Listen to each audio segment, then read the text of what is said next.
Iran ಒಪ್ಪಂದಕ್ಕೆ ಸಹಿ ಹಾಕದೇ ಇದ್ರೆ ಬಾಂಬ್ ಹಾಕ್ತೀವಿ.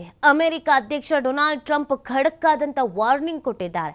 ಇರಾನ್ ತನ್ನ ಪರಮಾಣು ಕುರಿತು ವಾಷಿಂಗ್ಟನ್ ಜೊತೆ ಒಪ್ಪಂದಕ್ಕೆ ಬರಬೇಕು, ಇಲ್ಲದೇ ಇದ್ರೆ ಬಾಂಬ್ ದಾಳಿ ಮತ್ತು ದುಪ್ಪಟ್ಟು ಸುಂಕ ವಿಧಿಸುವ ವಾರ್ನಿಂಗ್ ಅನ್ನ ಖಾಸಗಿ ವಾಹಿನಿ ಸಂದರ್ಶನದಲ್ಲಿ ಮಾತನಾಡಿದ್ದ ಟ್ರಂಪ್ ಹೇಳಿದ್ದಾರೆ. ಅಮೆರಿಕ ಮತ್ತು ಇರಾನಿನ ಅಧಿಕಾರಿಗಳು ಮಾತನಾಡ್ತಾ ಇದ್ದಾರೆ. ಇರಾನ್ ತನ್ನ ಪರಮಾಣು ಯೋಜನೆಗಳನ್ನ ಮುಂದುವರಿಸಬಾರದು, ಕೂಡಲೇ ಅವುಗಳನ್ನು ನಿಲ್ಲಿಸಬೇಕು ಅಂತ ಹೇಳೋದ್ರ ಮುಖಾಂತರವಾಗಿ ವಾರ್ನಿಂಗ್ ಅನ್ನು ಕೊಟ್ಟಿದ್ದಾರೆ. ನೋಡಿ, ಟ್ರಂಪ್ ಕೂತಲ್ಲೇ ಕೂತಿದ್ರು ಎಲ್ಲ ದೇಶದ ಬಗ್ಗೆಯೂ ಕೂಡ ಏನೇನು ಮಾಡಬೇಕು ಅದನ್ನು ಮಾಡ್ತಾ ಇರ್ತಾರೆ. ಇನ್ನು ಇರಾನ್ ಜೊತೆ ಒಪ್ಪಂದ ಮಾಡ್ಕೊಳ್ದೆ ಇದ್ರೆ ಬಾಂಬ್ ದಾಳಿ ನಡೆಯುತ್ತೆ ಅಂತ ಟ್ರಂಪ್ ಎಚ್ಚರಿಕೆ ಕೊಟ್ಟಿರೋದು.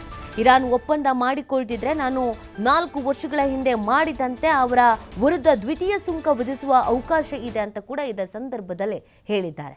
ಟ್ರಂಪ್ ಈ ಹಿಂದೆನೂ ಕೂಡ ಇರಾನ್ ಮೇಲೆ ಕ್ರಮ ಕೈಗೊಂಡಿದ್ರು. 2017 ಟ್ರಂಪ್ ತಮ್ಮ ಮೊದಲ ಅವಧಿಯಲ್ಲೂ ಕೂಡ ಇರಾನ್ ವಿರುದ್ಧ ಕ್ರಮ ತೆಗೆದುಕೊಂಡಿದ್ರು. ಅಮೆರಿಕ ಹೇರಿದ್ದ ನಿರ್ಬಂಧಗಳ ಪರಿಹಾರಕ್ಕಾಗಿ ಪರಮಾಣು ಮೇಲೆ ಕಟ್ಟುನಿಟ್ಟಾದ ಮಿತಿಗಳನ್ನು ವಿಧಿಸಲಾಗಿತ್ತು. ಅಲ್ಲಿಗೆ ಇರಾನ್ ಮತ್ತು ವಿಶ್ವಶಕ್ತಿಗಳ ನಡುವಿನ 2015ರ ಒಪ್ಪಂದದಿಂದ ಅಮೆರಿಕ ಹಿಂದಕ್ಕೆ ಸರಿದಿತ್ತು. ಮಾತ್ರವಲ್ಲದೆ ಟ್ರಂಪ್ ಕೂಡ ಅಮೆರಿಕದ ವ್ಯಾಪಾರ ನಿರ್ಬಂಧಗಳನ್ನ ಹೇರಿದ್ರು. ಈಗ ಟ್ರಂಪ್ ಎಚ್ಚರಿಕೆಗೂ ಕೂಡ ಡೋಂಟ್ ಕೇರ್ ಅಂತ ಆಟಿಟ್ಯೂಡ್ ಅನ್ನ ತೋರಿಸ್ತಾ ಇದೆ.